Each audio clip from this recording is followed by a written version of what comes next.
अस्सलाम वालेकुम नाज़रीन, welcome to the show economy in focus. मैं हूं आपकी मेज़बान नताशा हसीब। नाज़रीन, सबसे पहले एक बड़ी खबर की बात करेंगे। आज की स्टॉक मार्केट की पोजीशन, वीक का लास्ट डे है, रोल ओवर वीक है, 2 दिन से कंसेक्यूटिव बुल रन देखा जा रहा है। तो इस वीक का हम कह सकते हैं कि एक सम अप किया जाए तो मार्केट मोर और लेस पॉजिटिव जोन में दिखाई देती है। एक अच्छी पोजीशंस हैं और साथ साथ नेक्स्ट वीक से मार्केट में एक फुल फ्लेज बाइंग होगी। तो ये वीक जो कि एक रोल ओवर वीक था, लेकिन इसका एक एंड जो है वो अब पॉजिटिव हुआ। It's very great news. और आजकल हम कह सकते हैं कि मार्केट के अंदर जो न्यू ट्रिगर्स आ रहे थे या मार्केट एक न्यू ट्रिगर्स के लिए वेट कर रही थी, ये एक बड़ी खुशाइन बात है। साथ साथ हम बात करेंगे आज के दिन इसके ऊपर डिटेल डिस्कशन और समंदरी शोबे यानी मैरीटाइम अफेयर्स के हवाले से बात करेंगे। ब्लू इकोनॉमी में एक हम कह सकते हैं कंसेक्यूटिव इजाफा देखा जा रहा है। इस साल के अंदर 90 बिलियन रुपीस का इजाफा और नेक्स्ट ईयर के लिए टारगेट रखे गए। एक अच्छे हम कह सकते हैं कि 10 बिलियन रुपीस बढ़ा के टारगेट रखे गए हैं। कोशिशें जारी हैं।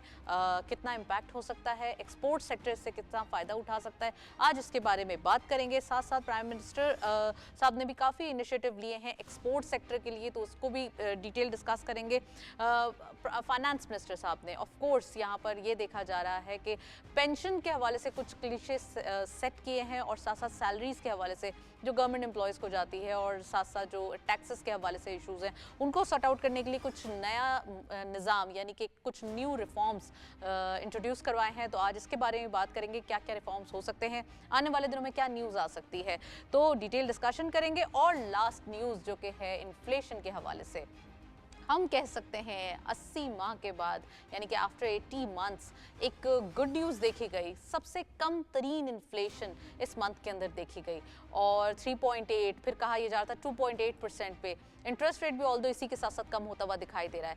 तो क्या क्या चीज़ें हैं जो इन्फ्लेशन को काफ़ी हद तक डाउन साइड पुश कर रही हैं और आने वाले दिनों में इसका स्टैंस क्या होगा, आज इसके बारे में बात करेंगे। और साथ साथ हम अगेन एक्सपोर्ट सेक्टर के हवाले से बात करेंगे। स्टेट बैंक ऑफ पाकिस्तान ने भी कुछ ऐसे मेजर्स दिए हैं कि एक्सपोर्ट सेक्टर को बूस्ट मिल सके। और आपने देखा होगा जब इस मंडे को, इस वीक को आज हम जब सम अप कर रहे हैं, तो मंडे के दिन आपको याद होगा जब इंटरेस्ट रेट की अनाउंसमेंट हुई थी, उस वक्त ये देखा जा रहा था कि जब governor state bank Jamil Ahmad साहब ने अपनी प्रेस ब्रीफिंग दी तो उसमें ये भी बताया कि एक्सपोर्ट को बढ़ाना है, एसएमईज को बढ़ाना है, एसएमईज के लोन के हवाले से बात होगी। तो इसके बारे में आज एक कंप्लीट डायसेक्ट करेंगे, लेकिन सबसे पहले एक्सपोर्ट सेक्टर के ऊपर एक रिपते हैं, फिर वापस आते हैं।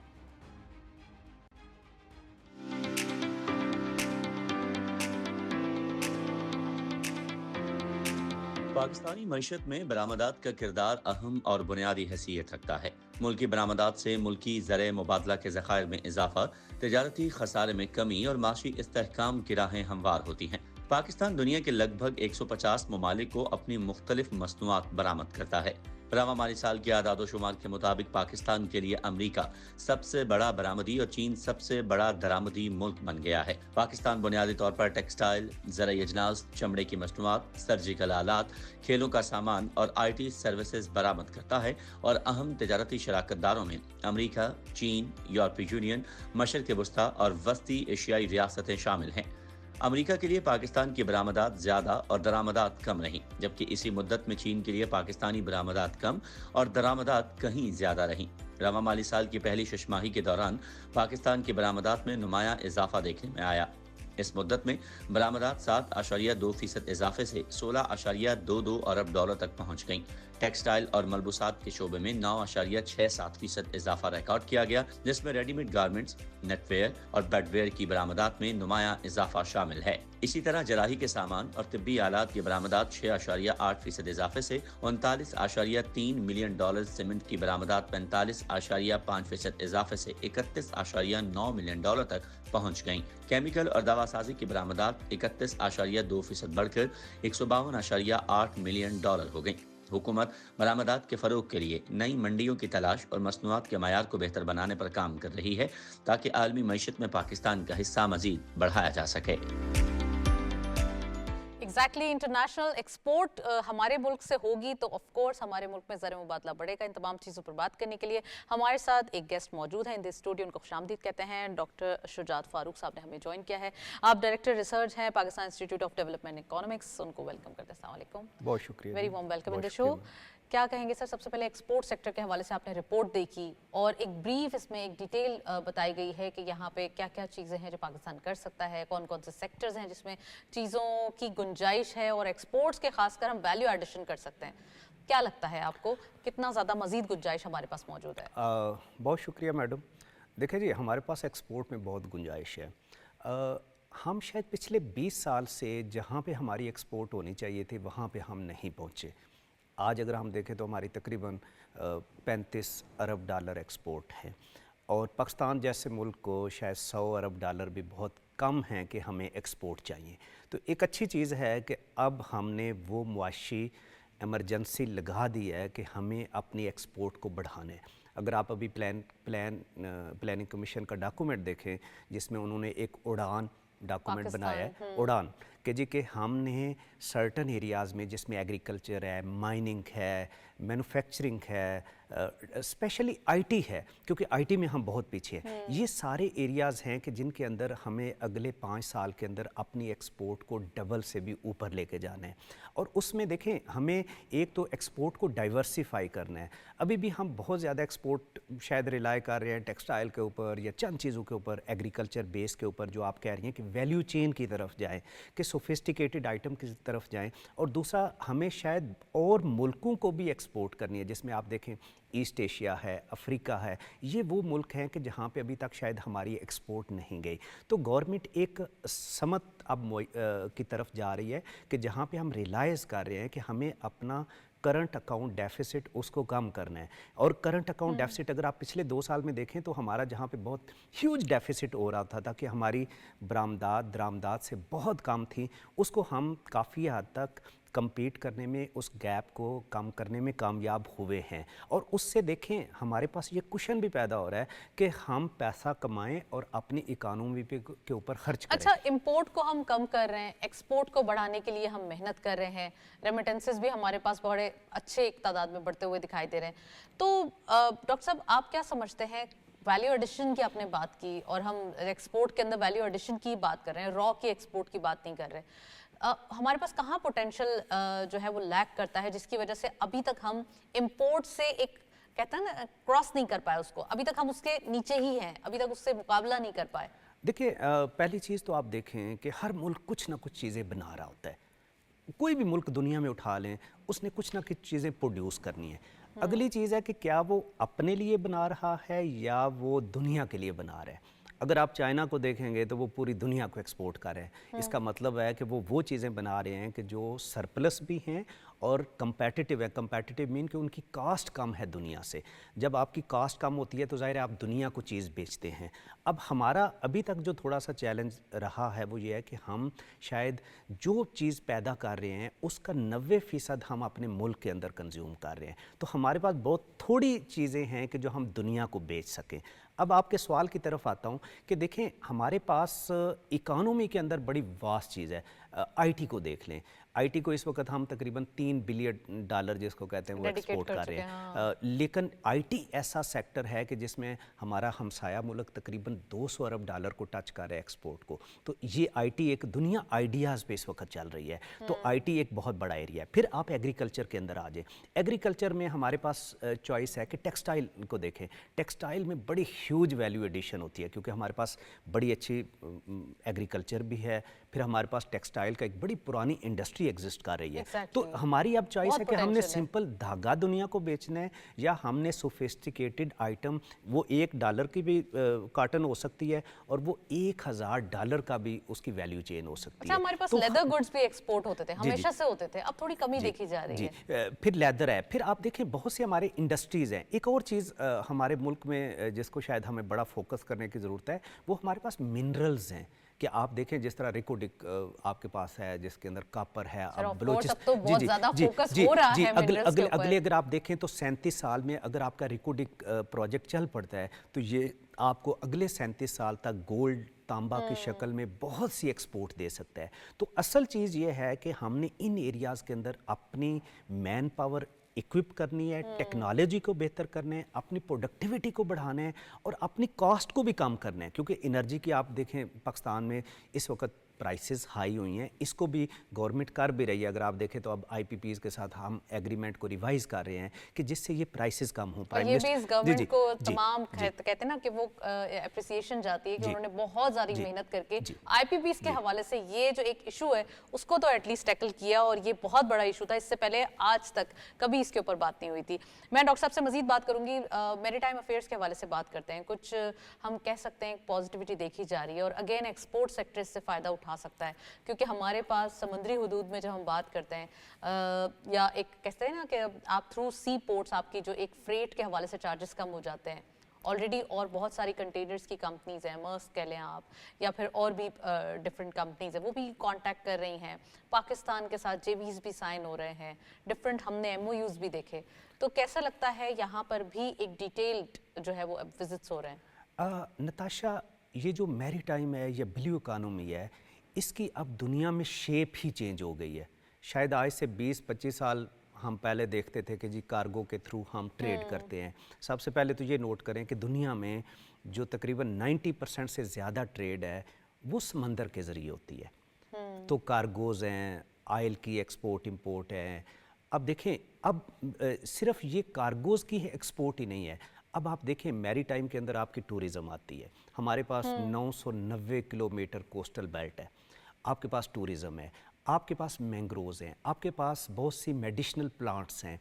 अब दुनिया में देखें कि जो आपकी बहुत सी मिनरल्स जिसको कहते हैं वो समंदर के अंदर एग्जिस्ट कर रही हैं। आप अगर अमेरिकन देखें, वो जो डेनमार्क के अंदर कह रहे हैं जी हम वहाँ पे जाएंगे, ग्रीनलैंड में जाएंगे, ये सब के सब मिनरल्स की चीज़ें हैं। तो ये एरियाज़ को अगर हम देखें तो ये ब्लू इकानमी का पोटेंशियल इतना बड़ा है कि हम सोच नहीं सकते हैं। तो ये सिर्फ शिपिंग तक, हमारी पोर्ट्स तक महदूद नहीं है। आप टूरिज़म को देखें, आप थाईलैंड को देखें तो वहाँ पे टूरिज़म है जो कि मैरीटाइम से लिंक है। आप दुबई में देखें, ये सारे एरियाज़ हैं कि जहाँ पे गवर्नमेंट अब पॉलिसी बना रही है, हमारी एक मिनिस्ट्री भी है, और हम समझते हैं कि अगर गवर्नमेंट इसको चले, आप इस्तांबुल को देखें, इस्तांबुल की एक टूरिज़म पॉलिसी ने उनके एयरपोर्ट को, उनकी जो एयरलाइन है उसको कितनी तकवीम दी है। तो ये वो एरियाज़ हैं कि जिसको हमें लेके चलना है। बिल्कुल, मजीद भी बात करेंगे, लेकिन आज के मार्केट अपडेट्स देखते चलते हैं। पूरे वीक के अंदर एक अच्छी स्टैंस देखी गई है, तो आज के दिन के क्या अपडेट्स हैं, let's have a look on screens. हमारे पास मार्केट अपडेट्स मौजूद हैं। ओपन हुई मार्केट 1,13,206.4 के लेवल पर, जो कि कल का क्लोजर था। हायर साइड मार्केट गई 1,15,106.99, lower was 1,13,692.87 and finally closure 1,14,255.72, यानी कि चेंज रहा 1049.32 का इजाफा।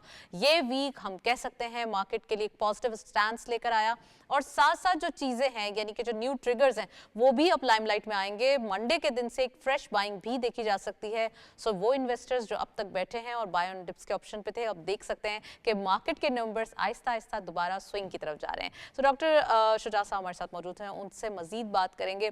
सर, थोड़ा सा हम एक्सपोर्ट सेक्टर के हवाले से मजीद बात करेंगे।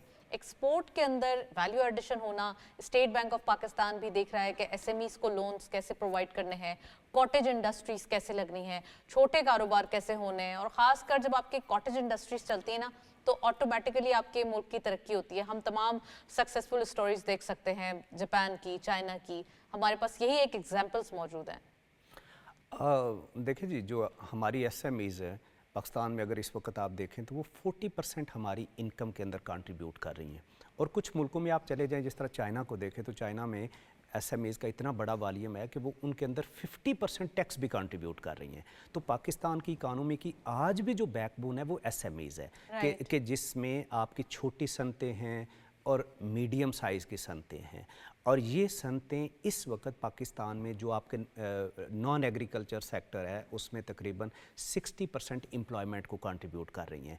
अब देखें, जो हमें थोड़ा सा चैलेंज आ रहा है वो ये है कि मोस्टली एसएमईज़ इनफॉर्मल है, मीन के बिजनेस लोगों के रजिस्टर्ड नहीं है। दूसरा जो चैलेंज है वो ये है कि टैक्स नेट के अंदर भी छोटी सनतें अभी तक शामिल नहीं है। अब ये एसएमईज अच्छा, जो एक्सपोर्ट करते हैं तो वो तो ऑटोमेटिकली टैक्स नेट में शामिल हो जाते हैं जी, ना? जो एक्सपोर्ट करते जो हमारे मुल्क के अंदर अगर डिमांड को केटर कर रहे हैं तो वो तो फिर नहीं कर सकते। लेकिन वो ये है कि हो सकता है बड़ी सनतें हैं जो एक्सपोर्ट कर रही हूँ, लेकिन अगर आप गुजरात में जाएं, गुजरांवाला में जाएं, लाहौर में जाएं, सियालकोट में जाएं, तो लोगों ने घरों के अंदर छोटे छोटे पॉइंट्स लगाए हुए हैं कि जहाँ पे वो छोटी छोटी प्रोडक्ट्स बनाते हैं। तो देखें, ये जो छोटी प्रोडक्ट्स होती हैं गुजरात के अंदर, हो सकता है आपको कुछ 1000 घर मिलेंगे कि वो फ़ैन के छोटी छोटी प्रोडक्ट्स वहाँ पे बना रहे होंगे। जब ये छोटे प्रोडक्ट्स बनाते हैं तो वहाँ पे इनोवेशंस होती हैं, और ये इनोवेशंस के थ्रू, बिजनेस इंक्यूबेशन के थ्रू, फिर ये छोटी फर्में फिर बड़ी फर्म बन जाती हैं। तो हमें जो स्टेट बैंक की पॉलिसी है कि जी इनको लोन दिया जाए, क्योंकि आपको पता है क्रेडिट एक बहुत बड़ी कंस्ट्रेंट होती है बिजनेस को एक्सपेंड करने के लिए। दूसरा, गवर्नमेंट, अगर आप देखें स्मेडा जैसे इदारे हैं और बहुत से स्मॉल इंडस्ट्रीज़ हैं कि जो ये चाह रहे हैं कि इनकी हम इंक्यूबेशन करें, इनको मेंटोरशिप दें, एंटरप्रेन्योरशिप दें, इनको दुनिया के साथ अलाइन करें। तो शायद हमें ये बड़ा अशद करने की ज़रूरत है, क्योंकि हमने अगर एक्सपोर्ट को बढ़ाना है तो जो मैंने पहले भी अर्ज़ किया कि हमने अपनी प्रोडक्टिविटी को इन्हांस करना है, हमने अपनी कॉस्ट को कम करना है, हमने अपनी कंपेटिटिवनेस को इम्प्रूव करना है, और हमने अपने डिज़ाइन को भी इम्प्रूव करना है, क्योंकि दुनिया में प्रोडक्ट्स डाइवर्सिफिकेशन पे जाती हैं। तो ये एरियाज़ हैं कि जिसमें एसएमईज़ के अंदर government, federal government, state bank और सूबे मिल के कोशिश कर रहे हैं कि इनको हम compete करवाएं, ताकि ये फार्मल भी हों और ये एक्सपोर्ट की तरफ लेके जाएं। फॉर्मली जब होंगे तो ऑटोमेटिकली एक्सपोर्ट की तरफ जाएंगे। नेट में भी आएंगे। अच्छा डॉक्टर साहब, इन्फ्लेशन के ऊपर बात कर लेते हैं। इन्फ्लेशन हम कह सकते हैं 80 मंथ्स की कम तरीन सतह पर देखी गई है, और हमें वो वक्त भी याद है जब इन्फ्लेशन के नंबर्स 38% को क्रॉस कर रहे थे, और अब वो वक्त भी है कि 2.8% पे आ रहे हैं। लेकिन ऑल्दो हमारे पास कुछ प्रोजेक्शंस मौजूद है वर्ल्ड बैंक की कि मे बी आने वाले दिनों में 7% तक चली जाए। तो आपको क्या दिख रहा है, जो एक जियोपॉलिटिकल एक एक सिचुएशन दिखती है, या फिर एक हमारे मुल्क के अंदर जो कि हम कह सकते हैं कि लोन के हवाले से, या IMF कमीशन नेक्स्ट मंथ आ रहा है, ये चीज़ें ऑन कार्ड्स हैं, लेकिन उसके बावजूद जो इन्फ्लेशन के नंबर्स हैं आने वाले दिनों में क्या दिखते हैं? देखिए, इन्फ्लेशन की जो इस वक्त सूरत हाल है, क्योंकि इस वक्त 5-6% इन्फ्लेशन है और पिछले 4 साल में कम तरीन सतह पे है, और ये एक बड़ी विन विन सिचुएशन है। चाहे आप कंज्यूमर को देखें, चाहे आप बिजनेसमैन को देखें, क्योंकि बहुत हाई इन्फ्लेशन पे बिजनेसमैन चीज़ नहीं बना सकता, क्योंकि उसने रॉ मटेरियल परचेज़ करना है। हम जैसे कंज्यूमर हम चीज़ें ख़रीद नहीं सकते। तो जो अच्छी चीज़ है वो ये है कि इस वक्त 5-6% इन्फ्लेशन है, जिससे हमारे जो आइडियल दुनिया में कहा जाता है कि 5-6% इन्फ्लेशन इकानोमिकली एक लुब्रिकेंट होता है, कि जहाँ पे एक प्रोड्यूसर भी चीज़ बनाता है, कंज्यूमर भी चीज़ को ख़रीदने की पोजीशन में होता है। तो ये वो आइडियल टाइम है कि जिसके अंदर हमारी इकानमी के अंदर पॉजिटिव चेंज आएंगे, और जिस तरह आपको स्टॉक मार्केट के अंदर चेंजेस मिल रही हैं, कुछ बिज़नेस बाहर वाली FDIs वगैरह आ रही हैं, तो ये अच्छी चीज़ है। अब देखें, दूसरी चीज़ ये है कि आप देखें जो हमारा पॉलिसी रेट है, इंटरेस्ट रेट है, वो भी स्टेट बैंक ने कम किया है, 22 से वो 12% पे आ गया है। तो जाहिर है अब लोगों के पास चॉइस है कि लोग इन्वेस्ट करेंगे।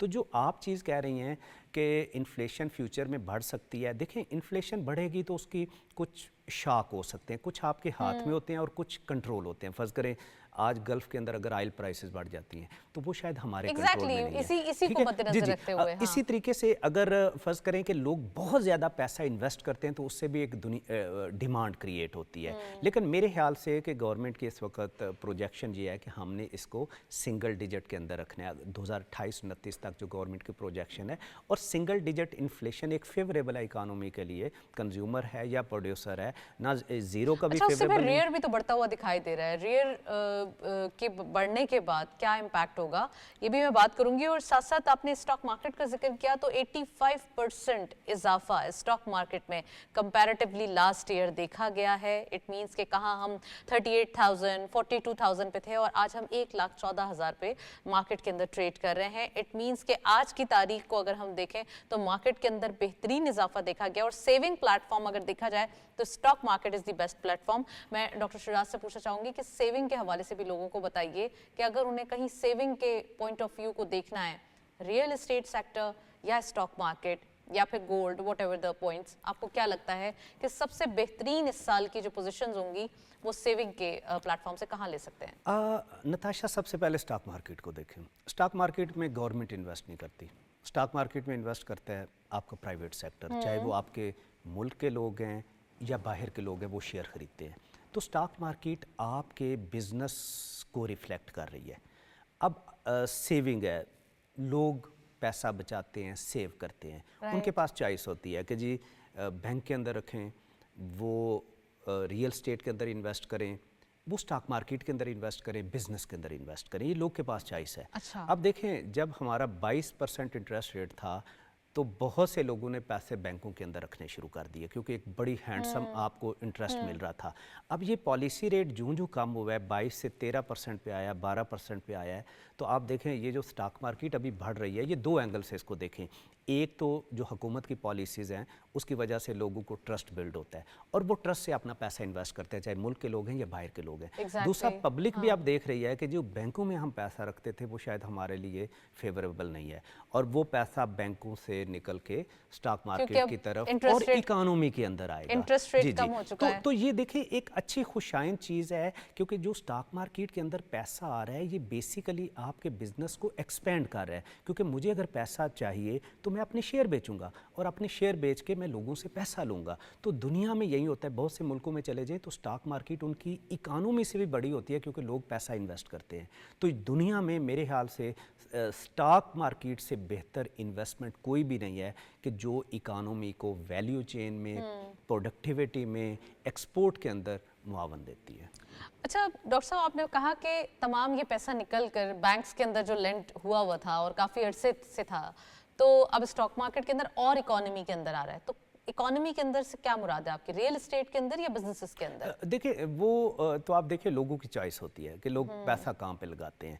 ये एक हकीकत है कि हमारे मुल्क में लोगों ने ज़्यादा पैसा रियल स्टेट के अंदर इन्वेस्ट किया है और ओवर इन्वेस्टमेंट हुई है। पिछले अगर आप 20-25 साल में देखें तो हमारी हाउसिंग सोसाइटीज़ बनी हैं, ओवरसीज़ की जो इन्वेस्टमेंट आई है वो भी ज़्यादा रियल स्टेट में आई है और शायद हमने रियल स्टेट के अंदर वो इंसेंटिव कल्चर क्रिएट किया क्योंकि वहाँ पे टैक्स नहीं है, वहाँ पे इनफॉर्मल नेचर है कारोबार की, शायद प्रॉफिट बहुत हाई है। तो लोगों ने, अगर आप ओवरसीज़ ही सिर्फ देखें तो तकरीबन जो एक कैलकुलेशन कहती है कि पाकिस्तान का और बाहर का जो पैसा है हर साल तकरीबन 32 अरब डॉलर सिर्फ आपका रियल स्टेट के अंदर पार्क होता है। अब रियल स्टेट के अंदर जो पैसा जी, अब देखिए हमारी रियल स्टेट अभी उतनी मैच्योर नहीं है जिस तरह की दुबई की मार्केट है कि जी कि वो बड़ी सिटीज़ को बेहतर करे। हमारी रियल स्टेट में जब पैसा पार्क होता है तो वो 20-25 साल के लिए कंप्रोमाइज़ हो जाता है क्योंकि एक सोसाइटी के अंदर पैसा आता है फिर वो कहीं 20-25 साल के अंदर चलें जी डॉक्टर साहब, आपने एक बड़ी डिबेट छेड़ दी है और it takes a lot of time to debate.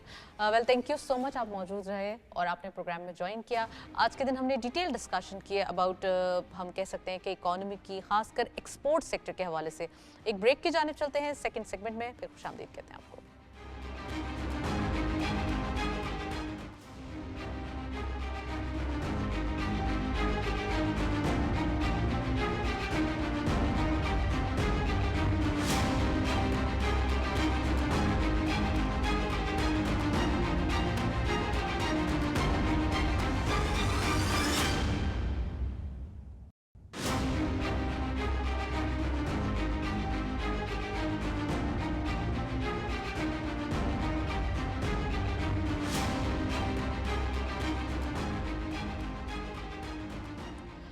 Welcome back नाज़रीन। ब्रेक से पहले फर्स्ट सेगमेंट में हम बात कर रहे थे, सेकंड सेगमेंट में खुशामदीद। अब हम बात करेंगे प्राइम मिनिस्टर साहब से। पाकिस्तान बिजनेस काउंसिल के वफ्द की मुलाकात हुई है और ये बड़ी एक अहम मुलाकात है। इस मुलाकात के अंदर पाकिस्तान की इकोनॉमिक कोऑर्डिनेशन या हम कह सकते हैं एक्सपोर्ट के नंबर्स को बढ़ाना, इंपोर्ट को कम करना और ख़ास कर पाकिस्तान में वैल्यू एडेड करने के बारे में बातचीत की गई। प्राइम मिनिस्टर साहब ने भी वाज़ेह तौर पर पैगाम दिया कि अब आने वाले दिनों में एक्सपोर्ट के नंबर्स को तकरीबन हम $60 बिलियन तक लेके जाएंगे और खासकर हमारे remittances of course $3 billion per month देखे जा रहे हैं। तो एक क्यूमुलेटिव अमाउंट हमारा $100 बिलियन का होना चाहिए।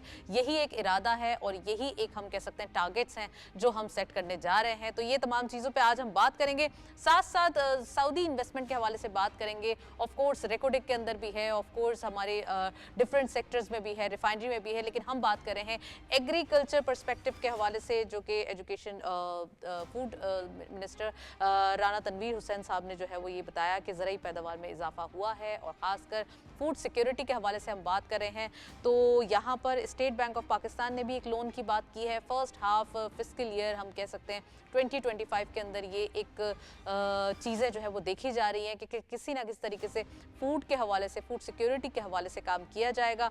तो इन्वेस्टमेंट सऊदी अरेबिया से या खासकर गल्फ कंट्रीज से जो अगर हम बात करें तो उनकी फूड सिक्योरिटी हमारे पास एग्रीकल्चर या लाइव स्टॉक के हवाले से SIFC के प्लेटफॉर्म से भी मौजूद है और यहाँ पे यही देखा जा रहा है कि अब आने वाले दिनों में कैसे इसको बेहतर बनाया जाएगा। एंड थर्डली लास्टली IMF का जो कि मिशन नेक्स्ट मंथ में आ रहा है तो अब क्या होगा और ख़ासकर न्यू कंडीशनलिटीज़ होंगी या नहीं होंगी या पुरानी जितनी हमने होमवर्क कंप्लीट किया है उसमें कितनी ज़्यादा अप्रिसिएशंस मिलेगी। तो इन तमाम चीज़ों पर बात करने के लिए ऑफ कोर्स हमारे पास कराची स्टूडियो से गेस्ट मौजूद हैं, उनको खुशामदीद कहेंगे। चौधरी मोहम्मद अब हमें ज्वाइन करने लगे हैं और आप इकोनॉमिस्ट हैं, उनको वेलकम करते हैं। अस्सलाम वालेकुम sir, very warm welcome in the programme.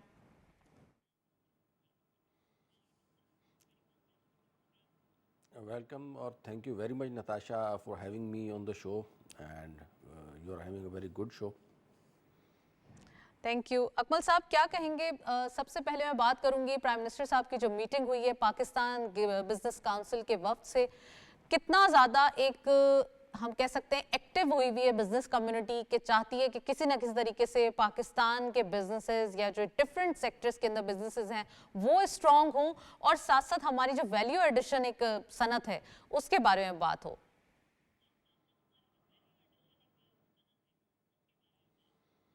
देखिए साल के शुरू से ही मुझे जो है ना प्राइम मिनिस्टर साहब की बॉडी लैंग्वेज जो है वो बड़ी पॉजिटिव लगी थी और उन्होंने जो टारगेट सेट किए थे एक्सपोर्ट्स के हवाले से, इसी तरीके से रेमिटेंसेस के हवाले से, इंपोर्ट्स को कर्टेल करने के हवाले से, तो अल्हम्दुलिल्लाह उस तरफ जो है वो स्टेप्स लिए गए हैं और उनके सम्राट जो है वो आहिस्ता आहिस्ता आपको नज़र भी आ रहे हैं। बिज़नेस कम्युनिटी के थोड़े से अपने मसाइल हैं, कुछ पावर सेक्टर के हवाले से थे या कोई दीगर चीज़ें थी, लेकिन इसके बावजूद LSM सेक्टर जो है वो लास्ट ईयर की तरह जो है वो परफॉर्म कर रहा है। और अगर देखा जाए तो सीमेंट है या इसी तरीके से फर्टिलाइज़र है, फार्मास्यूटिकल सेक्टर है, they are performing very well. और उसी हवाले से जो है वो वज़ीर आज़म साहब ने भी अपने जो है उस अज़म का इयादा किया, क्योंकि ज़ाहिर है आपको पता है कि जो बिज़नेसमैन है ये रीढ़ की हड्डी होते हैं किसी भी इकोनॉमी में या उसको चलाने में। तो उसमें अब इस वक्त उनको जो जो सहूलियात फराम की जा रही हैं, ख़ास तौर पे डिजिटलाइजेशन के हवाले से FBR की तरफ से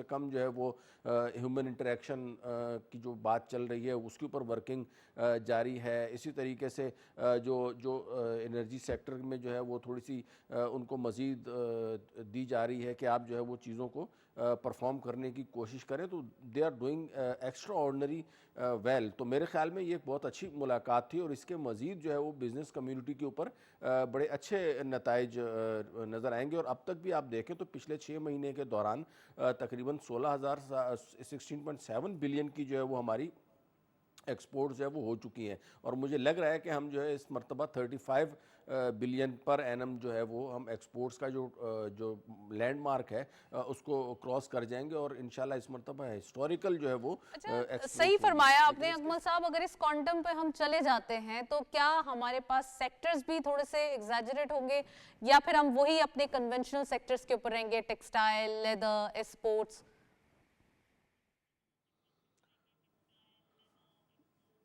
देखिए पाकिस्तान जो बेसिकली जो तो डिपेंड करता है वो अपनी एग्रीकल्चर प्रोडक्ट्स के ऊपर करता है, लेकिन साथ ही साथ उसमें इंडस्ट्रियल सेक्टर का रोल जो है ना वो हम रूल आउट नहीं कर सकते। ख़ास तौर पे अगर हम टेक्सटाइल की बात करें तो उसमें बहुत ज़्यादा स्कोप है। साथ अगर टेक्सटाइल के सेक्टर के साथ अगर हम ऐड ऑन कर लें अपना सर्विसेज सेक्टर जिसमें IT है, उसमें बहुत ज़्यादा स्कोप मौजूद है। और हमारे जो यंग जो नौजवान हैं उनको जैसे कि लैपटॉप स्कीम्स और दीगर जो है वो उनको सहूलियात दी जा रही हैं, E-बाइक्स के हवाले से काम किया जा रहा है, सोलर एनर्जी या सोलर पैनल जो है वो बड़े सस्ते किए हुए। तो ये सारी इस किस्म की चीज़ें हैं जिससे जो है हमारी इंडस्ट्रियल सेक्टर में भी आपको जो है वो ग्रोथ होती हुई नज़र आएगी। और नो डाउट इंडस्ट्रियल सेक्टर की अपनी जगह पे एक इम्पोर्टेंस है और इसके ऊपर जो है वो मज़ीद तरक्की जो है वो जो हुकूमत की तरफ से जो मुझे जो नज़र आ रहा है बज़ाहिर तो इट्स परफॉर्मिंग वेरी वेल।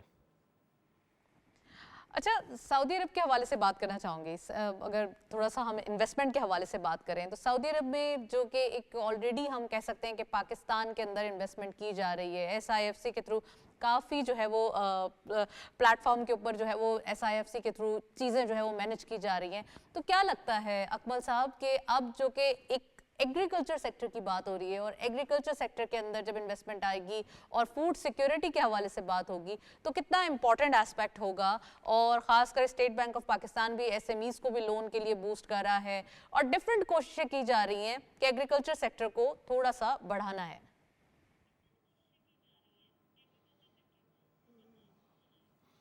देखिए SIFC के प्लेटफॉर्म से बेसिकली उसका ऑब्जेक्टिव ही यही है कि फ़ॉरेन जो इन्वेस्टमेंट है उसको अट्रैक्ट किया जाए, और उसमें प्राइम मिनिस्टर साहब की और चीफ ऑफ आर्मी स्टाफ के एफर्ट जो हैं वो पिछले 1 साल से जारी थी, और चीज़ें आहिस्ता आहिस्ता हमें जो मटेरियलाइज होते हुए नज़र आ रही हैं। सऊदी अरब ने जैसे हमारे यहाँ पे पेट्रोलियम इंडस्ट्री में आरामको को ला के जो है वो इन्वेस्टमेंट की है, इसी तरीके से रैक्विडिक में जो है वो सऊदीया ने वो अपना 15% जो शेयर है उसको ख़रीदारी में बहुत कीन है, दे आर दिलचस्पी ज़ाहिर की है।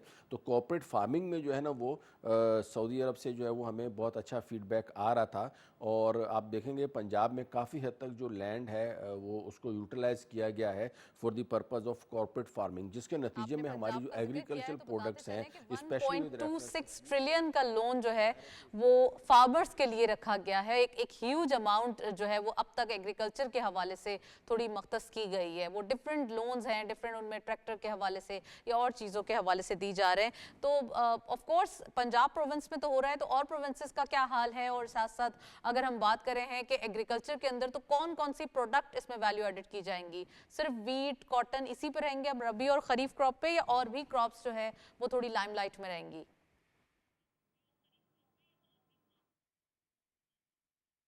नहीं, ऐसा नहीं है। एक तो पंजाब हुकूमत तो एक्स्ट्रा ऑर्डनरी परफॉर्म कर रही है। ट्यूबवेल जो है वो सोलर के ऊपर कन्वर्ट करने की पॉलिसी हो, ग्रीन ट्रैक्टर्स प्रोवाइड करने हो, किसान कार्ड का इजरा हो, तो they have done a tremendous job.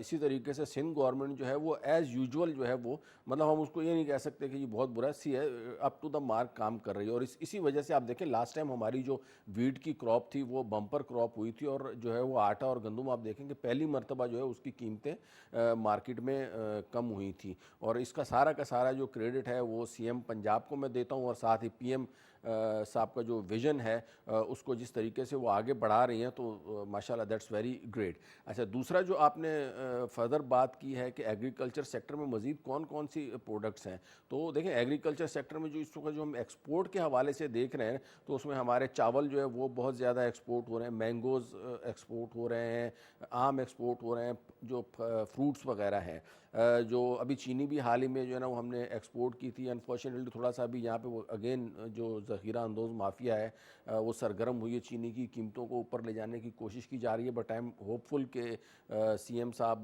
Punjab की और प्राइम मिनिस्टर साहब जो हैं they will be able to control these prices. Other than these products हमारे यहाँ जैतून की बड़ी जो है वो स्कोप मौजूद है, उसके ऊपर बड़ी अच्छी रिसर्च चल रही है।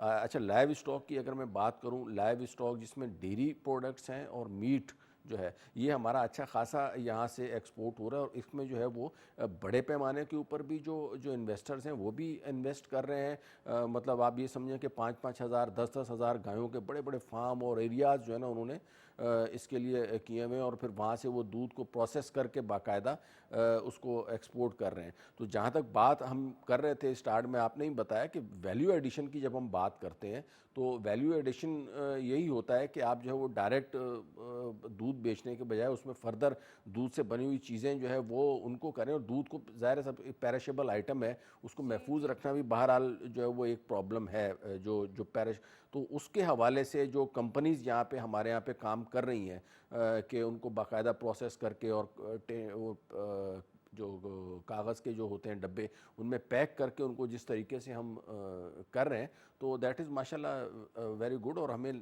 लगेगा कि इंशाल्लाह हमारी लाइव स्टॉक में और एग्रीकल्चर इन दोनों में हम जो है वो बहुत अच्छे तरीके से परफॉर्म कर रहे होंगे।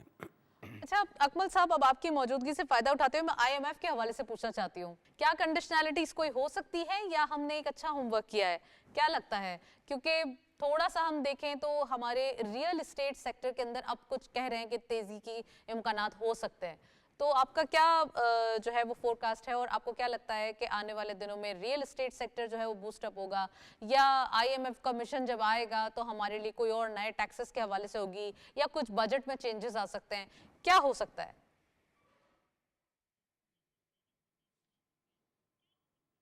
देखें, मैं बड़ा पुरसुकून हूँ और पुरएतमाद हूँ कि जिस तरीके से हमारी इकॉनमी ने परफॉर्म किया है, हमारी जो एक्सपोर्ट्स हैं वो एक्सपेक्टेशन से ज़्यादा रही हैं। हमने इंपोर्ट्स को कर्टेल किया है।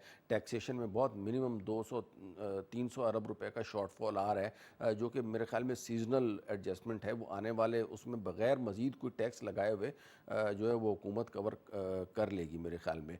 तो उसमें बहुत ज़्यादा जो अग्रेसिवनेस इससे पहले नज़र आती थी आईएमएफ के उसमें कि जी आपने ये भी करना है, ये भी करके दिखाना है, तो अब आहिस्ता आहिस्ता अच्छी परफॉर्मेंस की वजह से जो हुकूमत है वो भी थोड़ी बहुत बारगेनिंग पावर जो है वो हासिल करती जा रही है। अब जैसा कि आईएमएफ का कहना है कि जी आप ये 300 अरब का शॉर्टफॉल पूरा करने के लिए मज़ीद टैक्स लगाएं, तो हुकूमत जो है वो इसको कर सकती है कि नहीं जी हम आने वाले जो 6 महीने हैं उनमें इसको अपना जो है वो रिकवर कर लेंगे, नॉर्मल जो हमारे हैं, बग़ैर मज़ीद किसी किस्म का कोई हम टैक्स लगाए हुए। इसी तरीके से पावर सेक्टर के ऊपर जो है वो आईएमएफ जो है वो बड़ा उसको मतलब समझे कि फ़िक्र है इस चीज़ की कि ये पावर सेक्टर के ऊपर जो लॉसेस हैं या जो लाइन लॉसेस हैं, सर्कुलर डेट आपको पता है वो काफ़ी हद तक बढ़ चुका है, चाहे गैस का हो या एनर्जी सेक्टर में हो, तो उसके हवाले से आईएमएफ फ़िक्रमंद है और वहाँ पे थोड़ा सा हुकूमत को टफ़ टाइम मिल सकता है। Otherwise other than power sector I think government is going very well. अच्छा, उसके बाद टैक्स की जो आपने बात की है कि प्रॉपर्टी सेक्टर जिस तरीके से इंटरेस्ट रेट जो है वो 12% के करीब आ गया है, और अगर महंगाई का जो लेवल है वो सिंगल डिजिट में ही रहता है, यानी 10 के नीचे नीचे रहता है, तो मेरे ख्याल में स्टेट बैंक के पास मज़ीद मार्जिन होगा 1 से 2% तक इसको इंटरेस्ट रेट को नीचे लाने का। तो उसके बाद आप देखेंगे कि जो बैंकों से जो पैसे हैं वो निकल के ये प्रॉपर्टी की तरफ आएंगे, इंडस्ट्री की तरफ आएंगे, या स्टॉक मार्केट की तरफ जाएंगे। तो ये दोनों तीनों वेन्यूज़ ऐसे हैं कि जहाँ पे आपको जो है वो मज़ीद इकोनॉमिक एक्टिविटीज़ जो है वो परफॉर्म होती हुई नज़र आएंगी। तो आईएमएफ के हवाले से आवाम के लिए भी खुशखबरी है कि कोई बहुत ज़्यादा अब मज़ीद सख्तियाँ जो है वो आईएमएफ की तरफ से हमें एक्सपेक्ट नहीं करनी चाहिए, बल्कि चीज़ें इंशाल्लाह ईज़ आउट होने की तरफ जाएंगी। राइट। अच्छा, थोड़ा सा मैं ऑयल प्राइसेस के हवाले से बात करना चाहूंगी, लेकिन पहले हम कमोडिटीज देखते चलते हैं आज के मार्केट में क्या अपडेट्स हैं। कमोडिटीज प्राइस आपके सामने है, let's have a look on screens. Commodities में सबसे पहले गोल्ड की पर तोला प्राइस 2,91,291, गोल्ड पर 10 ग्राम 2,50,001, और साथ साथ इंटरनेशनल गोल्ड रेट पर ऑunce $2,790.88, ऑयल WTI पर बैरल 72.5, ऑयल ब्रेंट क्रूड पर बैरल $76.62। अच्छा जी, आज के लोकल मार्केट में आपने ऑयल प्राइसेस भी देखे और साथ साथ गोल्ड के प्राइसेस भी। अब हम देख रहे हैं कि थोड़ा सा चीज़ें जो है वो चेंजेस की तरफ जो है वो इशारे कर रही हैं, और साथ साथ ऑयल प्राइसेस में एक चेंज इसलिए भी आ रहा है कि जीसीसी कंट्रीज की तरफ से ऑयल प्राइस हाइक की बातें हो रही हैं। अकमल साहब मौजूद हैं, उनसे पूछते चलते हैं। अकमल साहब, ये बताइए कि एक तरफ हमारे पास प्राइस हाइक की बातें चल रही हैं इंटरनेशनली, जिसमें ऑयल प्राइसेस सऊदी अरब की जानिब से कहा गया है कि अब प्राइस जो है वो अपवर्ड डायरेक्शन में जा सकते हैं, और दूसरी तरफ हमारे यहाँ जो लोकल फोर्टनाइटली विजिट है उसके अंदर राइज होने के प्राइस कभी इम्कानात बताए जा रहे हैं एनालिटिकल व्यूज के तहत। तो अब आपको क्या लगता है, आपकी क्या फोरकास्ट है?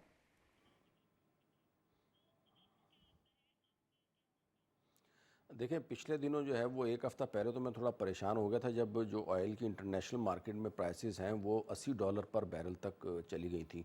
तो मुझे ये ख़दशा पैदा हो गया था कि हुकूमत को बादल नख्वास्ता जो है वो पेट्रोल और ऑयल की प्राइसेस जो है उनको बढ़ाना पड़ेगा, लेकिन थैंक्स गॉड कि वो वापस $72 की रेंज के ऊपर आ गई हैं। तो मुझे नहीं लगता है कि इसमें मज़ीद जो है वो ज़्यादा इजाफा हुकूमत को करना पड़ेगा। इसमें असल में ट्रंप फैक्टर जो है ना वो बड़ा काउंट करेगा, क्योंकि जिस तरीके से डोनाल्ड ट्रंप के आने से पहले $80 पे थी तेल की प्राइस पर बैरल, तो उसको जैसे उन्होंने फ़ोन किया है सऊदी फर्मा रवा को, तो उन्होंने वरीयत को सॉरी, तो जैसे ही उनको फ़ोन किया है तो उन्होंने कहा है कि जी आप ये ऑयल को जो है थोड़ा सा कर्टेल करें। तो मुझे लग रहा है कि मज़ीद जो है वो ऑयल की प्राइसेस अगर नीचे नहीं जाएंगी तो यही 70-72 का जो है वो लेवल मेंटेन रखेंगी। इसी तरीके से गोल्ड का भी अगेन वो मसला वही था कि जब जंगी सूरत हाल होती है, जैसे यूक्रेन और रशिया की वॉर थी, मिस्र की वॉर थी, तो आप देखेंगे कि जैसे जैसे जो वॉर का इन्वायरमेंट है वो कूल डाउन होगा तो गोल्ड की प्राइसेस भी आहिस्ता आहिस्ता आपको नीचे आती हुई नज़र आएंगी। तो इसी वजह से इंटरनेशनली और हुकूमत की एफर्ट्स की वजह से जो इन्फ्लेशन का फिगर है पाकिस्तान में भी आपको बतदरीज कम होता हुआ नज़र आ रहा है। और मेरे ख्याल में इस 4% के ऊपर जो आ गया, तो इस 4% 5% अगर यही लेवल हम मेंटेन करते हैं तो दैट इज़ एन एक्सेप्टेबल। बिल्कुल ठीक है। Well, thank you so much Akmal साहब, हमारे साथ मौजूद रहे। आप काफ़ी डिटेल एनालिसिस और एक क्विकली हमने तमाम चीज़ें जो है वो कवर की। आपका बहुत बहुत शुक्रिया कराची स्टूडियो से ज्वाइन करने के लिए। अच्छा, ओवरऑल करेंसी के हवाले से बात करते हैं तो आज के करेंसी अपडेट्स भी देख चलते हैं और डिफरेंट करेंसी रेट्स जो हमारे पास मौजूद हैं। Let's have a look. जी, करेंसी में सबसे पहले यूरो बाइंग रही 288.49, जबकि selling was 289.01। UK pound buying रही 344.96, selling was 345.58। US dollar buying रही 278.9, selling was 279.4। And lastly Chinese yuan buying रही 38.22, selling was 38.29। Nextly GCC currency updates में सबसे पहले सऊदी रियाल बाइंग रही 74.06, selling was 74.19। UAE dirham buying at 76.16, selling was 76.3। Omani riyal buying रही 722.9, selling was 724.16। And lastly Kuwaiti दिनार buying रही 901.19, selling was 902.81। ये थे कमोडिटीज़ के और फॉरेक्स के अपडेट्स जो कि हमने अभी अभी आपको सारी चीज़ें दिखाई। साथ साथ हम ये देख रहे हैं कि डॉलर का एक स्ट्रेंथन होने का जो फियर था वो अब रुपी के अगेंस्ट इतना ज़्यादा खास दिखाई नहीं दे रहा। एक एप्रिसिएशन देखी जा रही है और साथ साथ एक स्टेगनेंट पोजीशन है जो कि काफ़ी अरसे से हम विटनेस कर रहे हैं। आज के प्रोग्राम में यकीनन काफ़ी चीज़ें हमने डिस्कस की और ख़ासकर जिसमें सऊदी इन्वेस्टमेंट के हवाले से जो एक हम कह सकते हैं कि एक होराइजन बिल्डअप हो रहा है और इसमें जो एक क्लीशेज रूल अप होंगे तो वो यकीनन आने वाले दिनों को डिज़ाइन करेंगे कि हमारे पास क्या क्या चीज़ें मौजूद है। That's it. इसी नोट पे प्रोग्राम को वाइंड अप करेंगे। इजाज़त दीजिए, अल्लाह हाफिज़।